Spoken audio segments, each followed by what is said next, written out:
Bismillahirrahmanirrahim. Assalamualaikum warahmatullahi wabarakatuh. Ujian hidup ini adalah sesuatu yang mesti dijalani. Kepastian, tidak ada satupun yang tidak melewati ujian hidup. Ujian hidup sama sekali tidak berbahaya. Bahkan ujian hidup bagian nikmat dari Allah Subhanahu wa ta'ala. Murid yang akan naik kelas diuji, yang tidak diuji yang tidak sekolah. Orang yang beriman pasti diuji. Dan ujian sama sekali tidak berbahaya. Yang berbahaya adalah salah menyikapi ujian. Jadi jangan pernah takut oleh ujian hidup, tetapi takutlah salah menyikapi ujian hidup. Dihina tidak berbahaya. Yang berbahaya adalah salah menyikapi penghinaan. Sakit tidak berbahaya. Yang bahaya adalah salah menyikapi sakit. Ditipu orang, bangkrut tidak bahaya. Yang bahaya adalah salah menyikapinya. Tapi selama ini kita menganggap ujian yang bahaya itu yang susah-susah. Seperti disakiti orang, ditipu orang, susah jodoh, sakit. Kita banyak menganggap ujian yang bahaya itu ujian yang tidak enak. Padahal ujian yang tidak enak seperti ini banyak yang berhasil mengemasnya jadi lebih mudah dekat dengan Allah dibanding ujian kelapangan. Kita jarang menganggap naik pangkat itu ujian. Kita jarang menganggap bisa kebeli mobil itu ujian. Kita jarang menganggap anak lulus jadi sarjana itu ujian. Kita jarang menganggap rupawan itu ujian. Kita baru menganggap kalau pesek itu ujian. Padahal mancung itu lebih berat ujiannya. Kita sering menganggap dihina itu ujian. Padahal jauh lebih berat dipuji itu ujian. Kali ini kita tidak membahas yang susah-susah, karena sudah jelas wajah kita wajah susah. Kita akan membahas ujian yang lebih berat daripada susah, yaitu ujian kesenangan. Surat Al-Anbiya ayat 35. Silakan.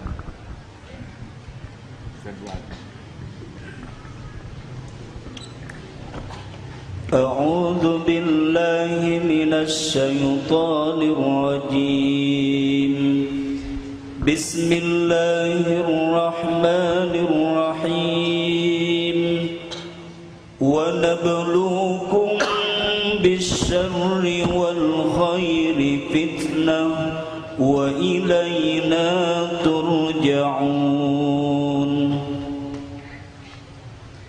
Hamba berlindung kepadamu ya Allah dari segala tipu daya setan yang terkutuk. Kami akan memuji kamu dengan keburukan dan kebaikan sebagai cobaan, dan kamu akan dikembalikan hanya kepada kami. Surat Al-Ankabut ayat 2 dan 3. Ini adalah kemestian ujian bagi yang beriman. Tidak ada seorang pun yang ngaku beriman kecuali pasti akan diuji. Kalau tadi kita dengar, jadi ujian dihina, ujian pula dipuji. Coba mana yang lebih berbahaya? Yang lebih berbahaya itu adalah yang membuat kita semakin lupa kepada Allah, yang membuat kita semakin lalai.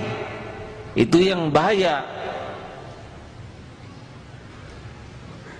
Dihina dengan dipuji, mana kira-kira yang lebih membuat lupa dipuji? Wah, akang ini orangnya soleh, langsung hati ini ya memang sudah garis hidup saya. Langsung dia merasa dirinya soleh, dia lupa kepada aib, dosa, kemaksiatan, kebusukan hati, ketidakkhusyuan sholat, kekikiran, termakan oleh kata-kata soleh. Makanya Rasulullah menganjurkan kalau ada orang yang muji, taburi pasir itu wajahnya. Naluri kita senang dipuji, udah Allah yang nanam. Tapi harusnya senang dipuji ini senang dipuji oleh yang maha tahu siapa diri kita, Allah. Bukan senang dipuji oleh yang tak tahu apa-apa. Kan bohong kita. Orang yang muji kita karena dia tidak tahu siapa diri kita. Kalau tahu pasti batal mujinya. Benar? Kita dipuji orang karena Allah nutupin aib, nutupi dosa, nutupi kekurangan kita. Kalau Allah buka saja, termasuk ini nih yang sedang bicara ini, karena Allah tutupi saja. Kalau dibuka, mungkin bicara sendiri sekarang. Tapi pujian itu melenakkan. Dan kalau kita sudah termakan oleh pujian, kita tidak jujur, merasa soleh, merasa baik, merasa mulia, kita akan aktingnya, kelakuannya jadi sudah merasa baik. Kalau sudah dipuji, kita akan berusaha keras pujian itu ada terus karena enak. Jadilah hidupnya pemburu pujian orang. Kalau sudah sibuk hidup mencari penilaian makhluk, hakul yakin dekat dengan munafik. Dia akan terus cari jalan dengan penampilan, dengan omongan, dengan hartanya, dengan gelarnya, kedudukannya, agar terus orang memuji dia. Lalu di mana alhamdulillah yang dia katakan? Segala puji hanya bagi Allah, sedangkan dia tamak akan pujian. Bahayakah dipuji? Bahaya kalau salah menyikapinya. Pujiannya tidak bahaya, tapi termakan oleh pujian, ini yang bahaya. Ciri orang pecinta pujian mudah sakit hati kalau tidak dipuji. Gimana tadi ceramah saya? Ya lumayan lah. Kamu mah selera rendah, itu teh ceramah bagus tahu. Kenapa pakai nanya?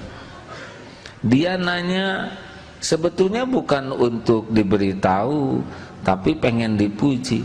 Silahkan beri saya masukan.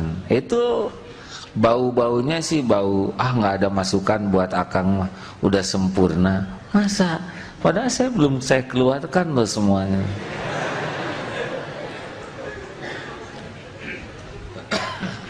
Silakan. Ahasiban nasu an yutraku an yaqulu الناس أن يتركوا أن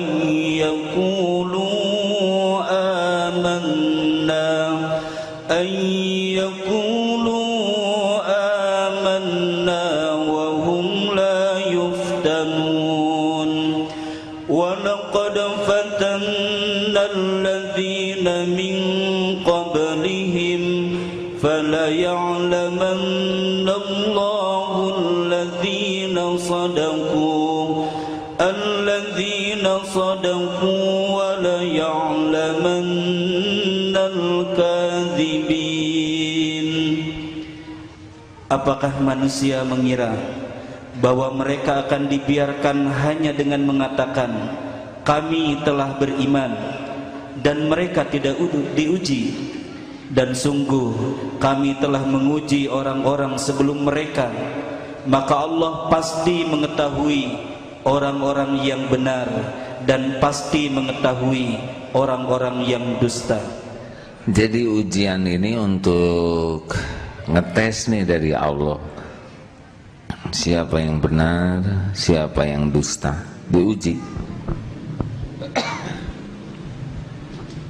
Kali ini kita sepakati ujiannya adalah ujian dengan kebaikan, khair. Kalau kita lihat iklan, langsung hadiahnya mobil mewah, rumah megah, perhiasan, mobil juga mobil yang paling bagus. Apakah yakin kalau punya mobil seperti itu bahagia? Apakah yakin punya rumah megah itu langsung bahagia? Lihat artis cakep-cakep. Apakah yakin dengan penampilan indah, punya pasangan menawan akan langsung bahagia? Semua itu ujian. Saudaraku sekalian, innama amwalukum wa auladukum fitnah wallahu indahu ajrun azim. Surat At-Taghabun ayat 15. Sesungguhnya harta dan anak-anakmu adalah fitnah, cobaan bagimu. Sesungguhnya di sisi Allah sebetulnya pahala yang besar, ketenangan, kemantapan, kenyamanan hidup bukan dari dunia berikut isinya. Huwallazi khalaqalakum ma fil ardi jami'a. Allah menciptakan dunia berikut isinya jadi pelayan kita, tapi dunia berikut isinya tidak mengerti bagaimana menenangkan, membahagiakan kita. Mereka cuma benda. Hanya Allah yang mengerti, tahu bagaimana membahagiakan kita. Mobil tidak tahu, dia cuma kaleng, besi, plastik, karet. Dia tidak tahu apa-apa untuk membahagiakan kita. Benar? Tidak tahu. Termasuk pasangan hidup tidak mengerti. Hanya Allah yang mengerti bagaimana kita bisa bahagia. Makanya hanya kedekatan dengan Allah kita bahagia. Sayang sekarang gembar-gembornya adalah kekayaan. Padahal kalau kita lihat sabda Rasul di dalam hadis riwayat Imam Tirmizi, inna likulli ummatin fitnatan. Sesungguhnya setiap umat ada fitnah, ada cobaan. Wa inna fitnata ummati al-mal. Dan sesungguhnya fitnah bagi umatku adalah harta. Coba, ini agak panjang hadisnya. Hadis riwayat Imam Bukhari. Demi Allah, fawallahi, sesungguhnya bukan kefakiran yang aku takutkan atas kalian. Ini Rasul bersabda kepada sahabatnya. Jadi Rasul tidak takut kefakiran atas umat, tapi yang sangat aku takutkan adalah dilapangkannya kehidupan dunia sebagaimana yang terjadi kepada orang sebelum kalian. Kalian berlomba-lomba untuk mendapatkannya sebagaimana mereka dahulu juga berlomba-lomba untuk itu, hingga ia menghancurkan kalian sebagaimana ia menghancurkan orang-orang sebelum kalian. Saya tidak a priori terhadap harta. Harta itu netral. Harta itu netral, dia tidak punya salah apa-apa. Gelar itu netral, dia tidak punya salah apa-apa. Jabatan itu netral, dia tidak punya kesalahan apa-apa. Yang bahaya adalah kita salah menyikapinya.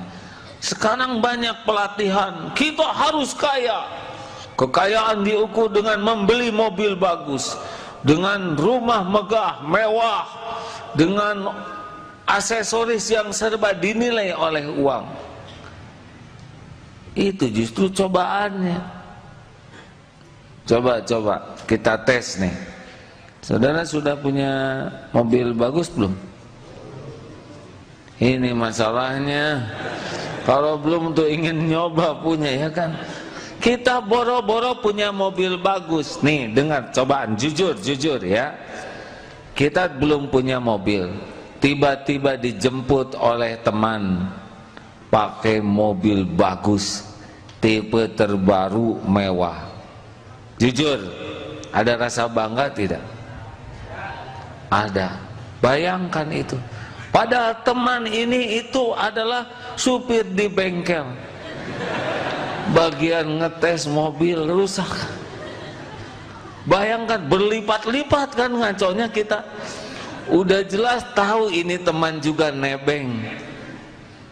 Kita nebeng, jendela dibuka supaya dilihat. Padahal semua tetangga tahu dia nggak punya mobil itu. Begitulah fitnah dunia. Dijemput mobil bagus, yang jelas itu juga bukan punya yang nyupirnya. Kita ngerasa keren, pengen di depan, kalau bisa jendela dibuka, dadah. Apa ini? Coba jujur. Ini kan kekonyolan, benar. Kita apa-apaan, tapi rasa itu kadang ada. Benar kan? Lucu kan? Udah jelas nebeng, yang bawanya juga pinjem, dan mobil itu belum lunas. Ini lebih parah lagi, ada bertubi-tubi. Diundang saudara di hotel, padahal hotel bintang 5 ada rasa beda dibanding dengan diundang di Cikeme, di Gang Sukaesi, maaf yang namanya sama, RT 2 garis miring yang banyak garisnya. Tertekan keundangan ini, udah bau-bau pecinta dunia. Mendapat undangan dari Kementerian Peranakan, bangga. Ya, saya harus nyebut yang tidak ada, hadirin. Maaf, saya sedang ada acara makan siang dengan Menteri Peranakan. Bangga. Padahal yang makan tuh 500 orang. Dan dia kebagian paling pojok, nasi bungkus. Tapi tetap saja. Gini nih kita nih, membangga-banggakan sesuatu yang enggak jelas sama sekali. Tadi membanggakan kaleng punya orang belum lunas. Enggak bisa kita hidup begini, benar? Halo? Kita harus hidup normal. Tadi tidak normal. Orang yang tamak akan penilaian orang tidak normal hidupnya. Harus normal kita hidup ini, setuju? Bukan tidak boleh punya mobil mewah, tapi Sebelum saya lanjutkan, saya mau ngetes dulu kepada saudara. Tenang, jangan takut salah ya. Saya cuma ingin tahu saja, kalau mendengar kata orang kaya, apa yang terpikir? Ada udah deh. Cung, siapa yang mau? Apa aja yang terpikir? Orang kaya, cung. Acungkan tangan hadirin. Ya, apa Pak? Bahagia. Bapak belum nyobain sih ya. Bapak sudah nyoba kaya belum? Belum, pantesan ya. Nggak apa-apa, hak Bapak nyebut gitu. Kalau Bapak lihat nanti orang kaya, pasti ingin seperti Bapak. Ada bos pulang ke rumah lihat supir tidur pulas sekali. Saya mah nggak bisa tidur, mikirin perusahaan. Lihat tukang beca, padahal posisi tidur beca tuh rumit. Iya, ini tidak jelas kan? Kaki di mana, kepala di mana? Pulas atuh. Yang punya Mercy belum tentu pulas Pak, karena cicilannya itu. Cung, siapa yang mau? Saudara bebas pikir tentang orang kaya, apa yang terpikir? Cung, ayo siapa? Ya, banyak harta. Eta mah udah jelas namanya juga kaya. Yang rada ini, rada detail dikit ya, Dek. Kan? Pelit. Oh, ada pengalaman tersendiri nih ya. Wah, ini saya jadi pusing sendiri nih ceramah ini. Dek, silakan Pak. Kan? Kaget? Oke. Kaget gimana maksudnya? Pas lihat orang kaya kaget gitu. Oh, kita orang miskin. Ya, memang hak masing-masing mau ngomong apa aja. Yang jelas saya tidak akan nanya lagi hadirin ya.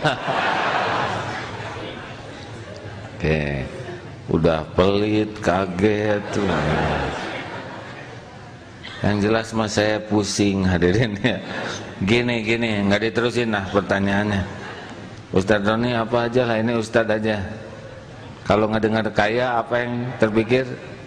Ustadz? Apa? Hiburan terus. Tuh, mulai pada bunyi isi hatinya. Pengen kaya tidak saudara? Pengen? Ya, saya bisa mengerti. Padahal itu ujian lebih berat. Hisabnya berat. Sombongnya juga beda. Wow, kalau lebaran, ini bukan berarti setiap orang kaya seperti ini ya. Ini mah kira-kira kalau kita aja ditakdirkan lebaran ngerental mobil bagus udah beda. Di jalan terlihat kolbak tuh. Emang tiap orang takdir beda-beda, tergantung amal-amalan kita. Kalau nggak hati-hati naik taksi mahal aja udah beda kita perasaan tuh. Masya Allah. Belum lagi riaknya, ingin dilihat orang saja, itu udah penyakit tuh. Belum lagi sombongnya. Sombong itu merendahkan orang. Di antara ciri kesombongan, batarul haq wa ghamtun nas, melihat orang lain lebih rendah. Belum lagi penyakit ujub, merasa diri beda dari yang lain, seakan dia yang paling sukses. Nanti cara bicara jadi beda kalau kita udah termakan oleh kekayaan. Kalau ada perlu apa-apa ngomong aja sama saya. Hanya ngomong emang. Nyuruhnya beda. Mungkin ada kebaikan lain yang bisa kita lakukan dengan kekayaan. Tapi apakah penyakit-penyakit itu bisa membuat kebaikan kita jadi amal atau tidak? Jangan-jangan sumbangan kita pun bukan untuk nyumbang, tapi untuk memperlihatkan kita ini kaya, saya ini dermawan, kamu ini saya tolong. Memberi itu tidak mudah, memiliki keikhlasan. Uang keluar, tapi niat ini tidak mudah diolah menjadi ikhlas. Ingin ketahuan dermawan, ingin nanti orang yang ditolong juga balas budi, ingin nyuap supaya orang tidak menyusahkan kita. Masya Allah, banyak ujiannya. Benar? Oh, tidak mudah. Punya harta, punya kedudukan, ini ujian lebih berat lagi. Oh, jadi beda, cara jalan juga beda. Jadi lebih diagung-agungkan. Ini jangan mikirin orang lain, hadirin. Kalau saudara diberi pangkat, jabatan, kedudukan, rasakan uraian ini, jalan jadi agung. Bagaimana? Kalau perlu nanti saya bahas dalam sidang paripurna. Tenanglah, semua urusan bisa dihadapi. Jadi kalem. Tapi beda lagi nanti kalau ada yang menarik jadi centil dia. Kalau di tempat diskotik mabok, tapi kalau di depan kalem. Dengan perempuan yang gak benar zina. Begitulah. Munafik itu kan beda-beda. Kalau tidak hati-hati, jadi begitu, bunglon. Tapi di depan orang yang dianggap harus menghormati, dia berwibawa. Iya, benar-benar. Tidak mungkin bangsa seperti ini. Ini bukan untuk menilai orang lain, hadirin. Siap-siap kalau kita nanti diuji. Saudara kan banyaknya masih muda. Jangan sampai nanti ketika diuji lulus udah beda lagi. Diuji dengan punya pangkat beda lagi, gelar beda lagi, harta melimpah, belum popularitas. Oh, makin ngangkat, makin dia tidak napak nih. Makin tidak kenal siapa dirinya yang sebenarnya. Makin tidak ngaku bahwa kita ini hamba Allah yang gak punya apa-apa. Makin tidak ngaku bahwa kita ini berlumur dosa, bodoh, hina, kotor.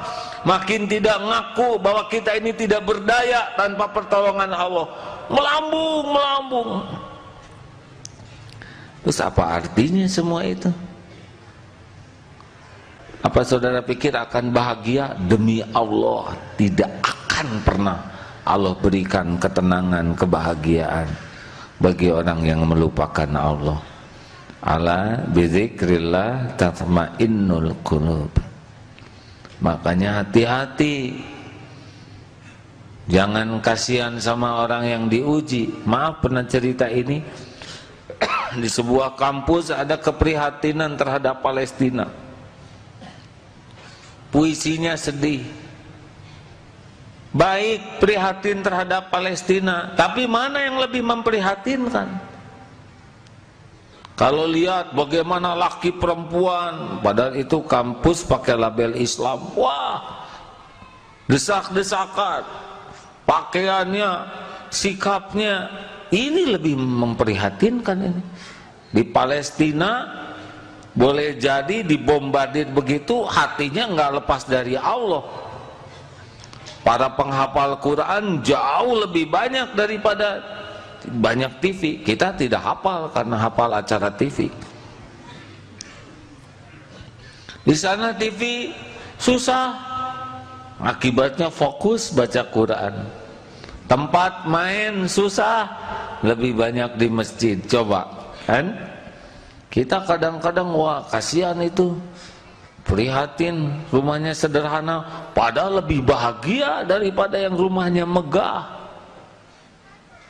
Wah itu kasihan tuh pembantu, gajinya paling berapa, padahal dia lebih bahagia dibanding majikannya yang pusing seumur-umur.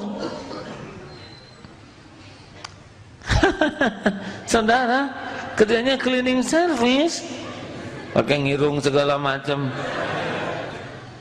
Siapa tahu cleaning service itu dibahagiakan oleh Allah. Kamu pengen nggak rumah megah? Ah enggak, ngapain? Ngegosek WC segini aja udah pusing, apalagi ngegosek rumah. Ya. Kalau Allah sayang kepada hambanya, dibikin hamba itu nggak banyak keinginan kecuali ingin apa yang Allah sukai. Itu enak. Banyak orang yang menderita tuh karena kemakan oleh keinginannya. Jadi nikmat yang ada nggak ternikmati. Kisah kambing 99. Dia sibuk memikirkan kambing tetangga, kurus karena ingin 100. Coba mobil baru beli, sebentar lagi keluar model baru, enak ini, padahal cicilannya 36 bulan. Selamat menderita orang yang disiksa oleh keinginannya. Hadirin, ini bukan muas-muasin ya. Bagi saudara-saudara yang ingin kaya, saya anjurkan udah batalkan keinginannya. Pertama, belum tentu saudara punya takdir kaya ya. Jadi ingin gimana dong? Ini saya baru habis pelatihan menjadi kaya super cepat. Enggak lah. Kita mah nggak usah pengen jadi orang kaya. Orang yang hidupnya berkah aja udah cukup. Sedikit mencukupi lebih baik daripada banyak melalaikan. Kalau berkah itu apa? Dunia manfaat, akhirat manfaat. Kalau berkah itu cukup. Ilmu cukup ini penting daripada ilmu kaya. Kaya itu nggak jelas ujungnya. Orang kaya itu belum tentu berkah. Orang berkah kaya dia. Orang kaya tuh yang bisa cukup, ya kan? Buat makan cukup udah kaya tuh, berkah. Buat nyekolahin anak cukup. Buat bayar kontrakan cukup. Bosan ngontrak, pengen beli cukup. Lihat orang tua rumahnya harus diperbaiki cukup. Bangunan masjid belum tamat, sedekah cukup. Mau ke Mekah cukup. Banyak yang mau ikut ke Mekah, bayarin cukup. Nggak penting istilah kaya, benar? Tidak penting sama sekali. Nafsu di sana tuh kelihatan. Kamu orang kaya. Coba pilih. Mendingan disebut kamu orang kaya, kamu orang cukup. Saudara pengen sebut kaya, wajahnya nggak cocok dengan suara. Nafsu kita pengen dihormati disebut orang kaya. Padahal Rasulullah sudah mewanti-wanti nih, kelapangan itu lebih bahaya. Hadirin, saya mohon maaf kalau cerita ini ya. Darut Tauhid sudah pernah menjalani episode bersahaja dulu. Awal-awal takdir Allah saya menjalani hidup dengan Darut Tauhid ini. Zaman belum terkenal, hijab terjaga, ngobrol ikhwan akhwat tuh begini dulu, jarang lihat-lihatan, zikirnya bagus. Lama-lama Allah menguji, mulai dikenal, mulai masuk televisi, mulai berdatangan tamu. Robah pesantren ini menjadi sangat tidak nyaman. Darut Tauhid robah jadi darut duit. Salah satu yang kejungkel tidak lulus waktu itu adalah yang ceramah ini. Mulai hampir di tiap TV. Lupa kekaguman orang, pujian, tamu berbondong-bondong, uang melimpah, perusahaan banyak. Waktu buat tafakur tidak ada, waktu buat berguru tidak ada, waktu untuk jujur melihat, kemakan saja. Dan tidak cuma yang bicara ini, degengnya juga ikut. Waduh, sulit mengendalikan pesantren ini. Maha suci Allah yang maha baik, yang maha mendengar, yang maha menatap, yang sedang memperhatikan kita. Untung diselamatkan. Beletak saja. Sebetulnya bukan beletak. Kalau lihat dari dalil wa iyamsaskallahu bidurrin, sentuh, bukan ditimpakan kemudaratan, disentuh. Memang sentuhannya bikin tersungkur hadirin. TV yang biasa muji dibalikan jadi biasa nyaci. Siang, pagi, malam, 2 bulan streaming atau. Kameramen yang biasa sopan, walah memburu kayak memburu buronan. Sembunyi sini, masuk kamera di sini, diam di satpam. Itu Allah juga supaya sadar. Ibu-ibu yang tadinya berbondong-bondong kagum ngambek di mana-mana. Waduh, yang dulu antri mau dipotret dirobek potretnya. Allah nolong, daripada potret itu jadi biang ujub, robek lebih aman. Tapi sekarang mulai antri lagi nih beberapa, minta ganti yang dulu katanya. Tidak, saya sudah sadar sekarang. Uang, perusahaan banyak, biang ujub, babak belur, satu persatu mati, mau hidup segan. Begitulah cara Allah menyelamatkan. Dan demi Allah, sekarang silakan tanya ke teman-teman, ke anak-anak, mudah-mudahan jawabannya jujur, jauh lebih nyaman. Benar Ustadz Fuad? Jujur Ustadz Fuad, Allah lagi mendengar. Jangan katakan sesuatu yang tidak jujur. Berani jujur Ustadz? Katakan sesuatu. Mulia di mikrofon. Iya. Ya. Iya apa? Harus jelas Ustadz. Ustadz sudah berapa lama di sini? 7 tahun, jalan 7 tahun. 7 tahun.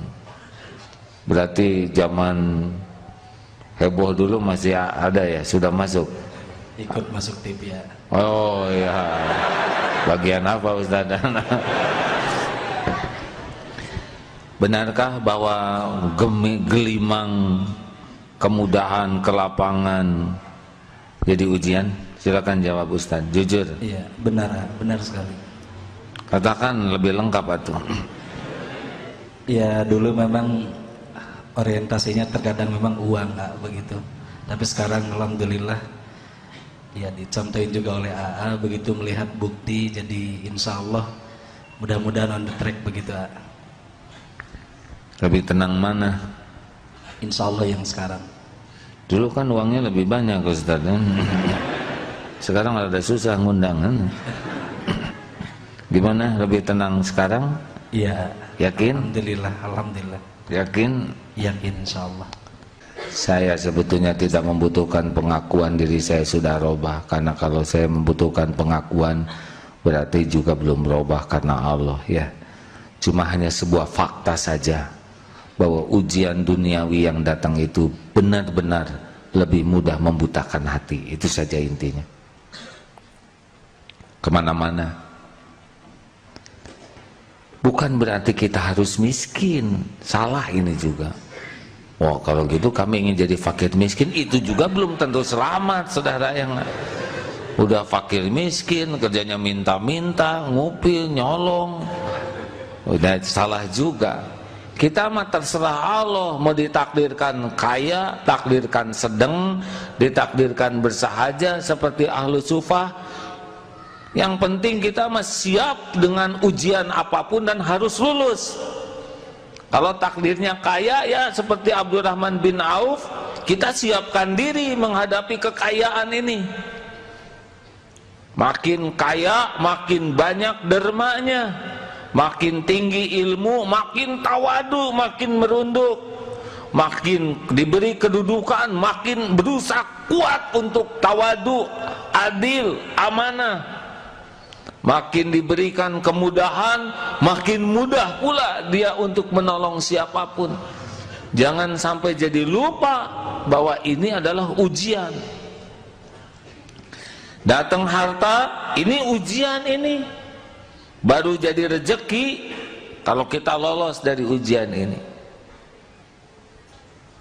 Mau dipakai apa ini uang? Potong dulu. Hak Allah. Kalau untuk keperluan kita, ingin atau perlu?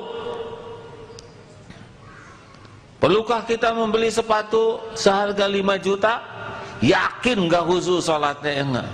Duduk di dekat rak sepatu terus. Ruku juga. Aduh. Bahaya. Belum makomnya udah.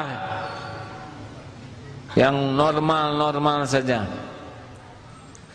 Perlukah kita beli mobil mahal? Tergantung keperluannya apa. Mungkin saudara ingat helikopter, karena kita ngirit beli helikopter yang murah, yang 1 miliaran, tapi ya nggak bisa terbang dia. Buat apa helikopter kalau digotong oleh santri ya? Ustadz Fuad mau ceramah naik helikopter kan kurang enak, jadi sisingaan.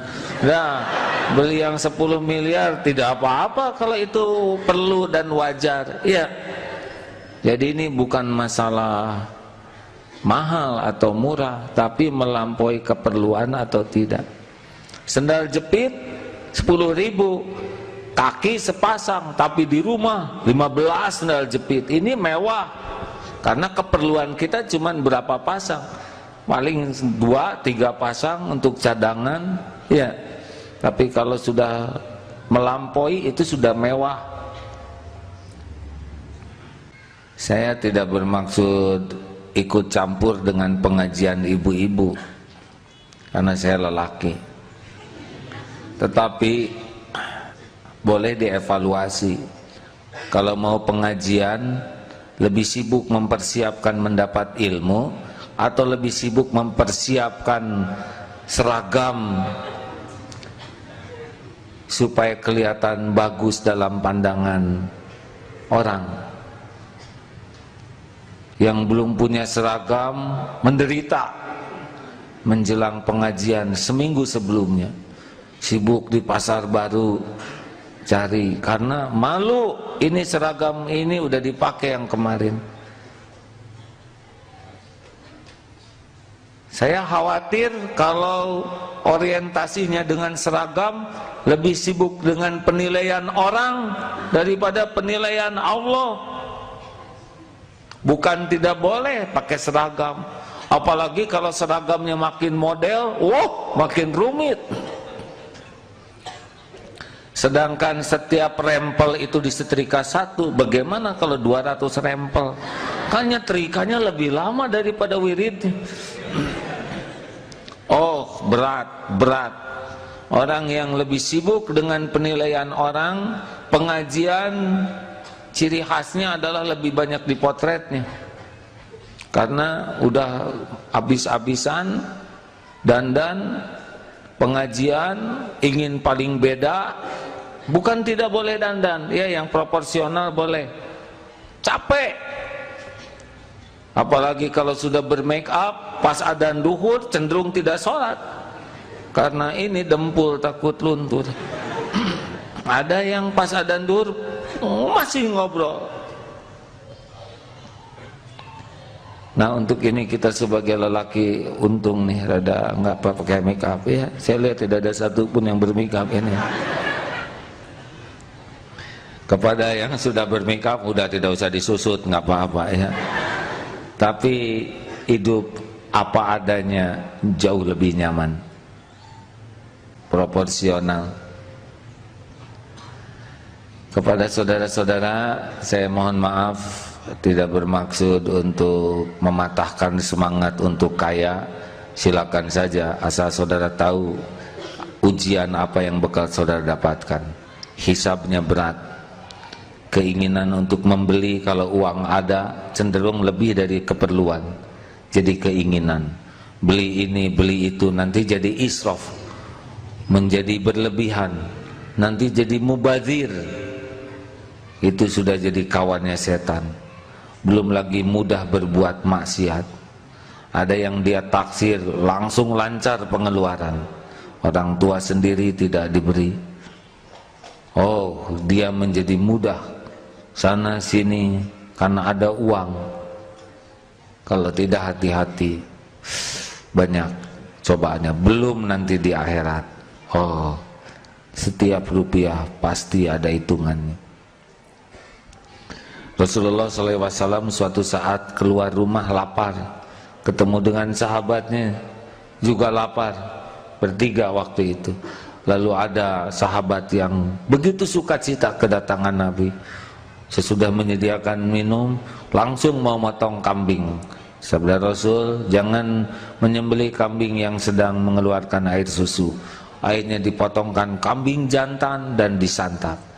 Lalu Rasulullah pun bersabda, kenikmatan ini suatu saat akan dipertanggungjawabkan di hadapan Allah. Rasul rumahnya biasa. Ada sahabat yang takdirnya kaya raya, Utsman bin Affan, Abdurrahman bin Auf, tapi hidupnya zuhud. Harusnya kalau saudara ingin kaya, mau apa yang terbayang sebagai orang kaya? Yang saya bayangkan adalah, kalau saya kaya, saya seorang yang setiap malam menangis karena takut hisab di sisi Allah. Saya makan secukupnya, berpakaian sewajarnya. Kalau saya kaya, saya akan lebih banyak bertobat dan minta pertolongan Allah agar saya kuat menanggung cobaan kekayaan ini. Kalau tidak, dia akan mengalami surat At-Taubah ayat 75 sampai 77. Ini suratnya panjang, boleh saya bacakan terjemahnya saja. Dan di antara mereka ada orang yang telah berikrar kepada Allah, sesungguhnya jikalau Allah memberikan sebagian karunia-Nya kepada kami, pastilah kami akan bersedekah dan pastilah kami termasuk orang-orang yang soleh.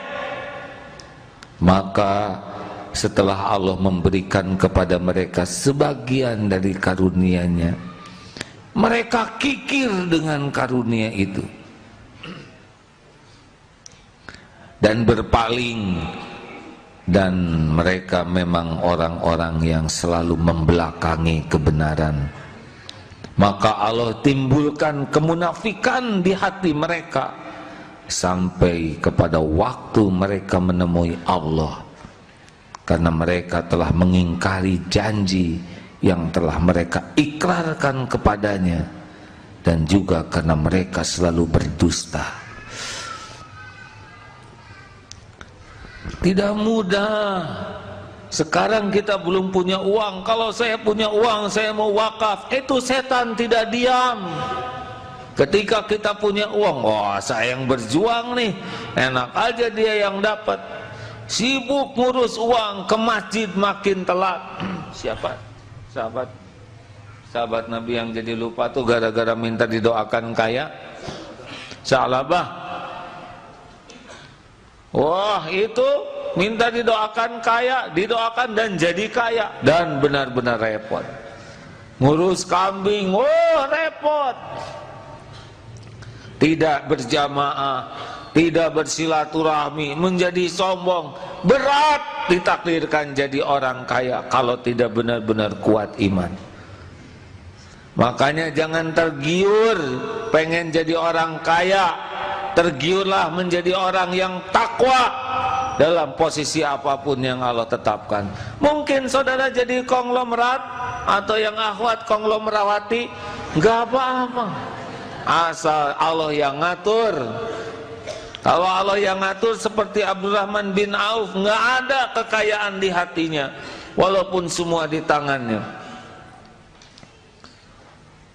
Sama saudara juga nggak usah ingin jadi ulama. Hah? Kenapa nggak pengen jadi ulama? Kalau dalam otak kita ulama tuh orang yang identik dengan duniawi, kan enak kalau jadi ulama. Bayangkan kesana sini antar jemput, mau belanja orang pada mau bayarin. Enak jadi ulama, pulang ceramah ada yang ngasih amplop, belum lagi buah-buahan, belum lagi ubi, sayuran. Pokoknya saya mah enak jadi ulama. Nggak pengen jadi ulama dia pengen nyari dunia lewat gelar ulama. Nggak boleh kalau ingin begitu, kecuali kalau ingin. Kenapa ingin jadi ulama? Saya ingin jadi orang yang takut kepada Allah dengan ilmu. Saya ingin benar-benar hati saya selalu bergetar. Nggak ada dunia yang diingat kecuali kedekatan dengan Allah. Itu dunia datang nanti. Jadi sepanjang cita-citanya hanya sekedar kesenangan duniawi, adalah mending cita-cita jadi ahli takwa saja. Saudara pedagang ahli takwa sudah cukup, jujur, rezekinya berkah, udah. Kalau saudara garisnya jadi kaya nanti akan nyampe ke sana. Tapi Allah yang ngatur. Setuju? Kalau saudara nanti jadi menteri apa tuh yang di puskesmas tuh? Iya. Menteri Kesehatan, dah sampai. Kalau saudara nanti pasti ada yang punya garis ke sana. Kalau nanti saudara garisnya jadi jenderal, jenderal soleh, tawadu, sopan, siap, insya Allah. Wah, saudara, jarang kayak gitu hadirin. Kalau garisnya nanti saudara jadi rektor, jadi. Tapi rektor tawadu, rektor soleh. Begitulah cita-cita karena jadi ahli takwa dalam segala situasi. Hadapi setiap ujian lebih waspada, terutama kelapangan, kemudahan.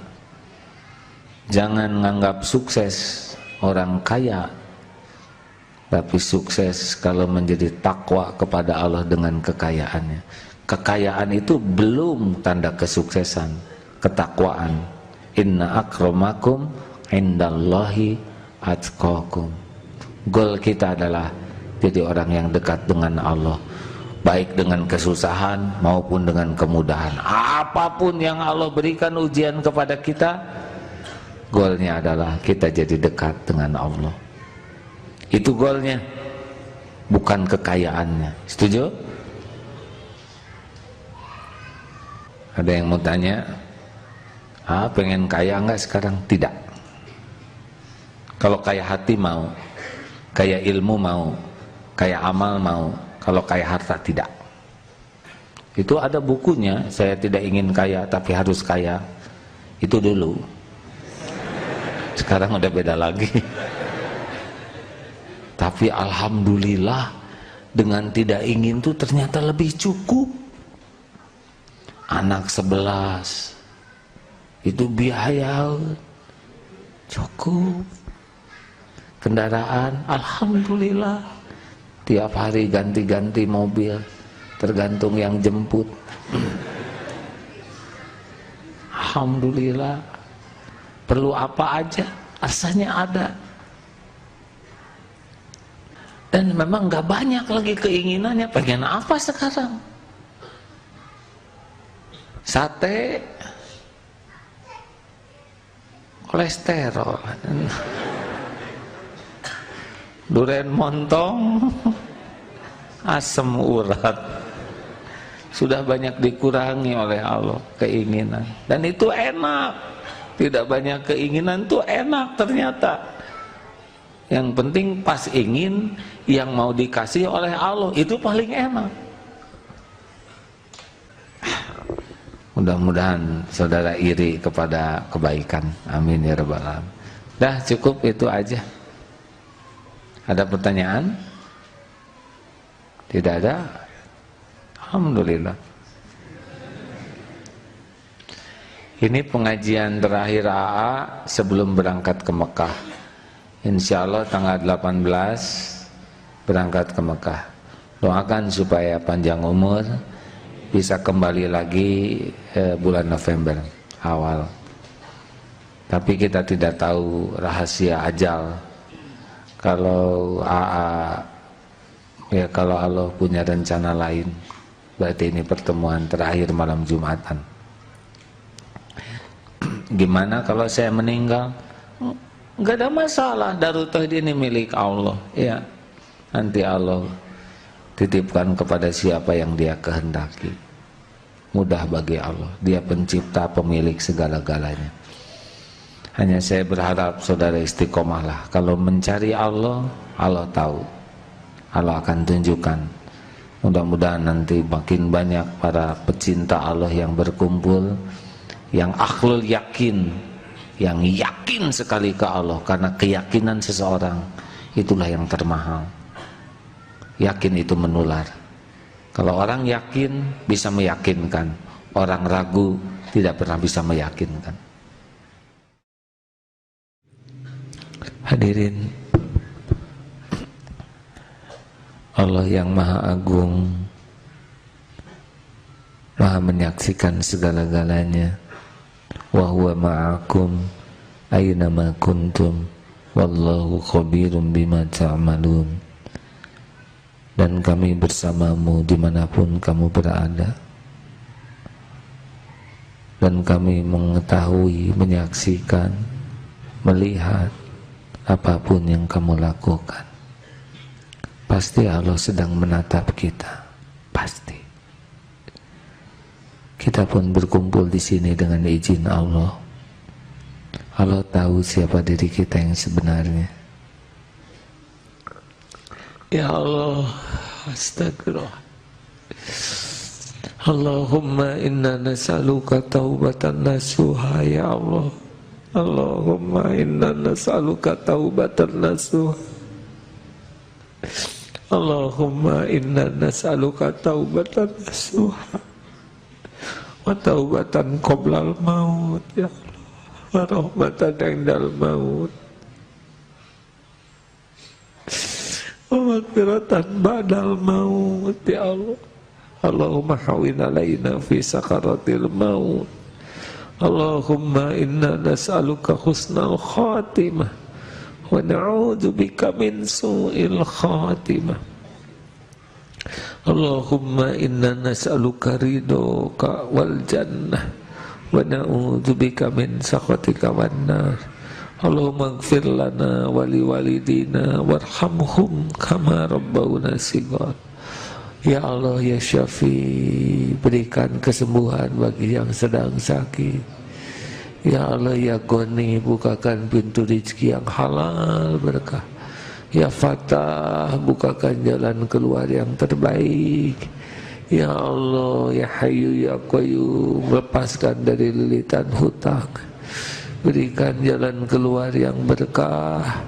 Mudahkan segala urusan yang kau sukai, jauhkan dari segala urusan yang kau murkai. Rabbana atina fid dunya hasanah wa fil akhirati hasanah wa qina adzabannar. Ya Allah, Allahumma ighfiril mu'minina wal mu'minat wal muslimina wal muslimat al ahya'i minhum wal amwat. Rabbana taqabbal minna innaka antas samiul alim wa tub alaina innaka antat tawwabur rahim. Subhana rabbika rabbil izzati amma yasifun wassalamun alal mursalin walhamdulillah. Alhamdulillah ya Allah, alhamdulillah, alhamdulillah.